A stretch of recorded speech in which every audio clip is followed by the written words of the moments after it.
Hello, everyone in TV land, and welcome to Focus on Liberia Daily News with me, Jeremiah Mulbah.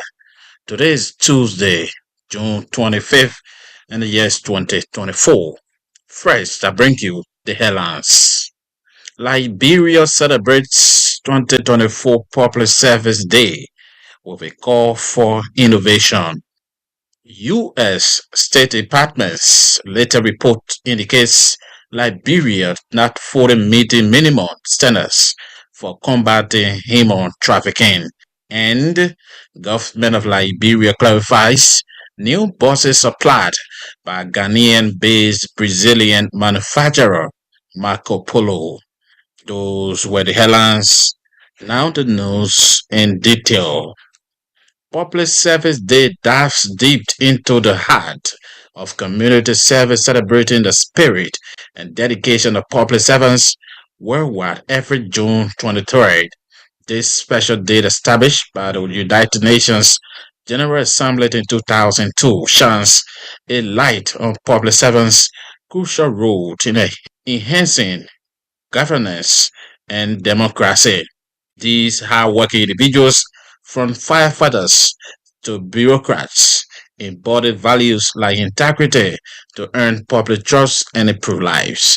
As part of the celebration in Liberia, the 2024 Public Service Day was commemorated on Monday, June 24, 2024, at the Ellen Johnson Salim Ministerial Complex, highlighting the dedication, integrity, and hard work of Liberia's public servants. The event, which marks the annual celebration designated by the United Nations General Assembly, was attended by a distinguished array of government officials, including House Speaker Jonathan Fonanti Kofa and Senate Pro Tempore Yombi Kanga-Lauren.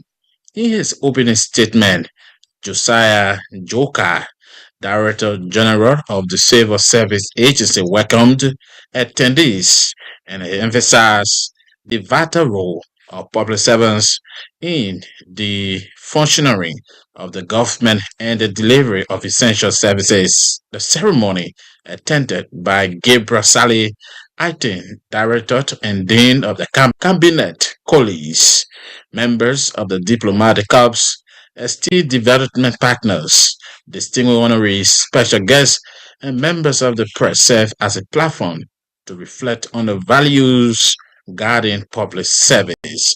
Director Joga underscored the principles of transparency, accountability, and commitment to the public good as the cornerstone of a robust and responsive public service. This year's theme, fostering innovation amid global challenges, a public sector perspective, was particularly pertinent as it emphasized the importance of enhancing digital technologies to improve service delivery, increase transparency, and make government operations more efficient and accessible. Joe Card added that the celebration not only recognizes the achievements of public servants but also encourages a recommitment to the noble mission of public service. At the ceremony, several distinguished personalities were honored for their exceptional service. President Joseph Yuman Buaka received the award for longest serving public servant. Minister Tannen Brunson was recognized as the best public servant of 2024, and Mr. Alfred Drosey was awarded as best civil servant of 2024. The occasion was marked by a renewed commitment from all attendees to build a more inclusive, effective, and responsive public service. Director Joker called on everyone to use the day not only to celebrate, to strengthen their capacities to serve the public with purpose and passion. Over 20 journalists from Montserrat County have embarked on a 2-day intensive training program focused on sexual reproductive health reporting. The workshop, which began today at the Calabash in Congo Town, is organized by the Women in Media Development. In her opening remarks, Seattle Scott Johnson, Executive Director of Women in Media Development, outlined the objectives and critical importance of the training. She emphasized that the program is designed to enhance journalists' understanding and reporting skills on SRHR issues. Key areas of focus include value clarification, addressing biases and stereotypes in reporting, and understanding the broader implications of SRHR topics. Madam Johnson stated that the training will empower journalists to report more accurately and sensitively on SRHR issues in a society where misinformation and cultural biases often hinder effective communication about sexual and reproductive health. Madam Johnson highlighted the necessity of value clarification, explaining that journalists must first recognize their own biases and preconceived notions about SRHR. She maintained that the training aims to equip participants with the tools to challenge these biases and stereotypes, ensuring their reporting is fair, inclusive, and informative.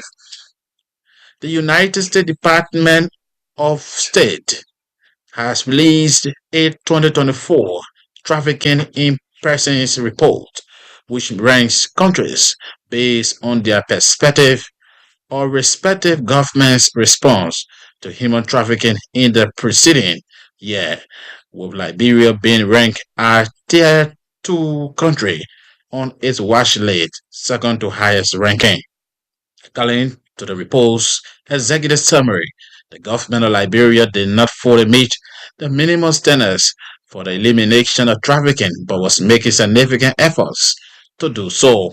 These efforts, according to the report, included completing renovations for two victim shelters initiated in the previous reporting period and conducting a awareness campaign. However, the report added the government did not demonstrate overall increase in efforts compared with the previous reporting period. And the government of Liberia has clarified that the new buses being brought into the country were supplied by a Ghanaian-based Brazilian manufacturer, Marco Polo. The Ghanaian media has been raising concerns over the transport buses the government of Liberia has brought into the country for trial. The buses are being branded with National Transit Authority logos and have Ghanaian lesson placed from the Ghanaian Ayoloro company brand. The burning of the two buses and sending them to Liberia for trial has sparked debates in the Ghanaian media, with the issue being discussed on live television shows in Ghana. In one of the shows, the presenter can be heard asking the Ghanaian transport minister about the arrangement that led to the Ghanaian government rebranding and sending the public buses to Liberia when the Ghanaian public transport sector is equally challenged. However, the political advisor to President Joseph Boakai, Mandela Kobo, said, contrary to the training video on social media, the government of Liberia received the buses from the Brazilian manufacturing company Marco Polo in Ghana, not Ayolo, as been speculated. Madam Kobo told local media that the buses meet the necessary standards and that the president is satisfied with their condition. Meanwhile, the National Transit Authority has yet to explain the arrangement that led to the buses arriving in Liberia, despite inquiries to end the news. Here once again, I the headlines. Liberia celebrates 2024 Public Service Day with a call for innovation.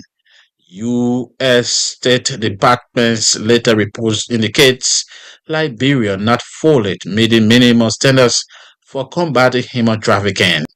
And government of Liberia clarifies new buses supplied by Ghanaian-based Brazilian manufacturer Marco Polo. That's focus on Liberia daily news. I am Jeremiah Mulbah. Thanks for watching and share.